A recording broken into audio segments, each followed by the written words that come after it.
అట్లాగే ఈరోజు 17వ తారీఖు 2వ తారీఖు వరకు మనకు కంటిన్యూస్గా ప్రోగ్రామ్స్ ఇవ్వడం, ఈరోజు మహిళలకు ఎంతో ప్రాధాన్యత ఇస్తూ కేంద్రం కానివ్వండి రాష్ట్రం కానివ్వండి ప్రాధాన్యత ఇస్తూ అందరూ అంటారు ఆకాశంలో సగము అట్లాగే అవకాశాల్లోనూ సగము మహిళలకు అని అంటారు. అట్లాగే ఒక మహిళ చైతన్యవంతమైతే ఆ కుటుంబం చైతన్యవంతమే కాదు ఊరు రాష్ట్రము దేశం కూడా చైతన్యవంతం అవుతుంది అనే ముఖ్య ఉద్దేశంతో ఈరోజు మహిళలకు పెద్దపీట వేస్తున్నారు. అభివృద్ధిలోనూ లేకపోతే చాలా విషయాలలోనూ కూడా వాళ్ళ కాళ్ళ పైన వాళ్ళు నిలబడేలాగా ఈరోజు మహిళలకు పెద్దపీట వేస్తున్నారు.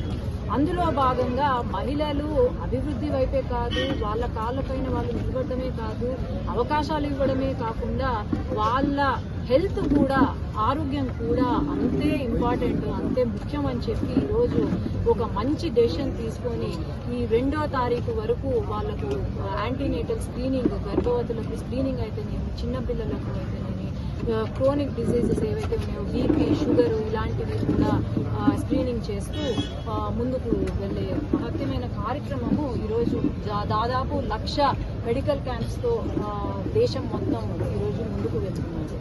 అదేవిధంగా మనం అందరం గమనిస్తే మొన్నటి వరకు వైసీపీ వాళ్ళు ఏమన్నారు సూపర్ 6 అట్టర్ ఫ్లాప్ సూపర్ 6 మాకు అందట్లేదు అని అన్నారు.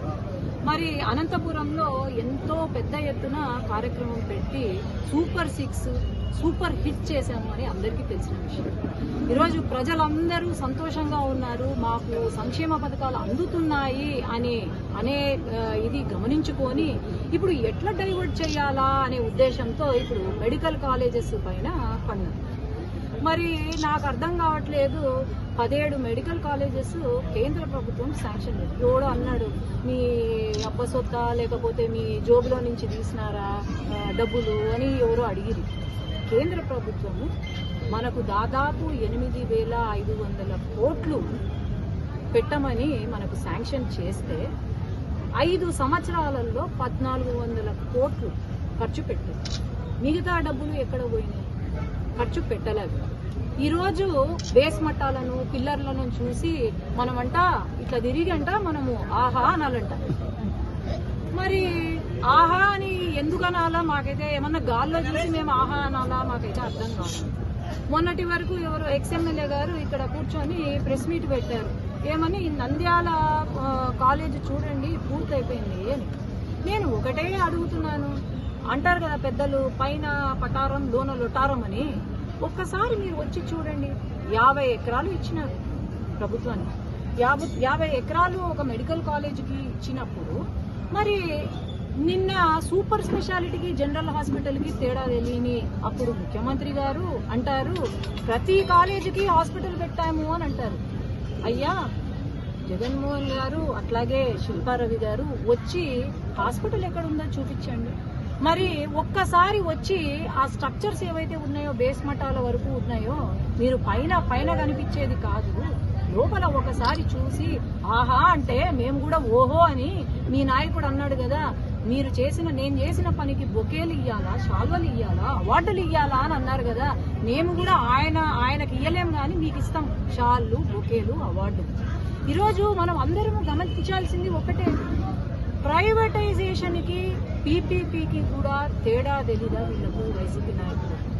ఒక ప్రైవేట్ పబ్లిక్ పార్ట్నర్షిప్ అంటే ఈరోజు వాళ్లకు ఆ రోజు 1,400 కోట్లు 17 మెడికల్ కాలేజెస్ కట్టడానికి 5 సంవత్సరాలు పట్టింది. ఆ బేస్ మఠాలు పిల్లర్లు అట్లా చూసుకుంటే అదే స్థాయిలో పనిచేస్తే ఈ మెడికల్ కాలేజెస్ పూర్తి కావడానికి దాదాపు 30 సంవత్సరాలు పడుతుంది.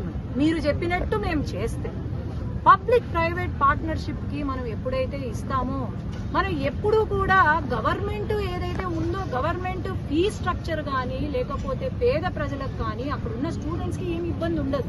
కేవలం ఇన్ఫ్రాస్ట్రక్చర్ ఏదైతే ఉంటుందో దాన్ని డెవలప్మెంట్ అని చెప్పి అట్లాగే అక్కడ లీజ్ లో ఉన్నంత కాలము వాళ్ళు మేనేజ్ చేయడానికి మాత్రమే పబ్లిక్ ప్రైవేట్ పార్ట్నర్షిప్ కి మనం ఇస్తాం. ఈరోజు తేడా కూడా తెలియకుండా మాటలు. సరే, మరి నేను ఒకటే ప్రశ్న వీళ్ళను, నంద్యాల ఏదైతే గవర్నమెంట్ కాలేజ్ ఉందో, మెడికల్ కాలేజ్ ఉందో, మరి 2023లో అనుకుంటా 108 జీవో ఒకటి తీసుకొచ్చింది. 108 జీవోలో ఏముంది? మరి మీరు గవర్నమెంట్ కాలేజు పేద ప్రజలకు కావాలి, పేద ప్రజలు బాగుపడాలి అని మొత్తుకున్నారు. మరి దీంట్లో ఏముంది? Fees structure, Jagan fees structure అని ఒక కొత్త ఫీజ్ స్ట్రక్చర్ తీసుకొచ్చి గవర్నమెంట్ హాస్పిటల్లో, గవర్నమెంట్ కాలేజీల్లో కేటగిరీ 1 మళ్ళీ ఎవరికి డౌట్ రాకుండా 15,000 పెట్టి సంవత్సరానికి, మరి కేటగిరీ బి, కేటగిరీ సిలో ఎందుకు మీరు అంత ఛార్జీలు పెట్టారు? అంటే పేద ప్రజలకు 60 లక్షల నుండి 1 కోటి రూపాయలు దాటి ఫీజ్ స్ట్రక్చర్ మరి పే చేయగలుగుతారా పేద పిల్లలు? మరి గవర్నమెంట్ సీటు వచ్చిన వాళ్ళు మరి ఎందుకండి మీరు మరి గవర్నమెంట్ కాలేజ్ అంటున్నారు? మరి మీరేం చేసినట్టు ఈ ఫీజ్ స్ట్రక్చర్ ని ప్రైవేట్ కాలేజెస్ లో ఉన్న ఫీజ్ స్ట్రక్చర్ ని పెట్టి మరి ఏమి న్యాయం చేశారు పేదవాళ్ళు? నాకైతే అర్థం కాదు.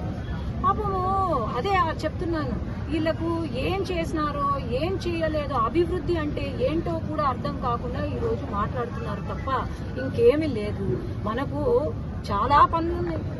అవి ముఖ్యమా? లేకపోతే ఇట్లాంటి చిల్లర చేష్టాలు, చిల్లర నాయకులు వచ్చి, రౌడీ వెధవలు వచ్చి మాట్లాడుతుంటే మేము సమాధానం ఇవ్వాల్సిన అవసరం లేదు. కానీ ఒక డాక్టర్గా మెడికల్ కాలేజెస్ మీద పన్నారు కాబట్టే నేను ఇస్తున్నా. ఎందుకు అంటే గవర్నమెంట్ కాలేజెస్లో మనం చూస్తున్నాం ఈరోజు ఎంతో ఆధునికత, ఎంతో మంచి అడ్వాన్స్డ్ టెక్నాలజీ వచ్చింది. ఏఐ వాడుతున్నారు. ఈరోజు MRI 7 టెస్ట్ల వరకు పెట్టుకోవచ్చు, లేకపోతే CT scan 640 slice CT scan వరకు పెట్టుకోవచ్చు. ఈరోజు మినిమల్ ఇన్వేసివ్ సర్జరీస్ టేకప్ చేశాము, ఓపెన్ సర్జరీస్ పోయినాయి.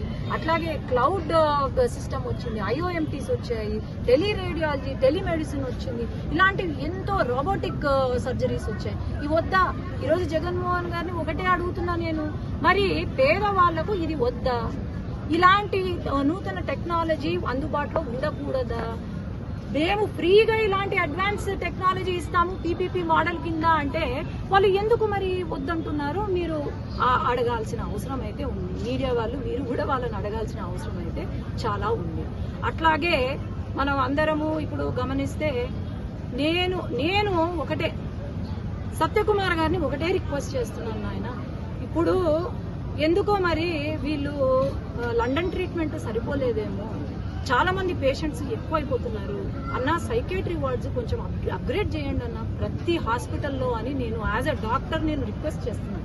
ఎందుకంటే మనకు పేషెంట్స్ చాలా మంది వస్తారు, పేషెంట్లు వీళ్ళందరూ లండన్కి ట్రీట్మెంట్ పోలేరు కాబట్టి మనం సైకాట్రీ వార్డులు కొంచెం రెడీగా చేసుకున్నాము అని నేను తెలియజేస్తాను.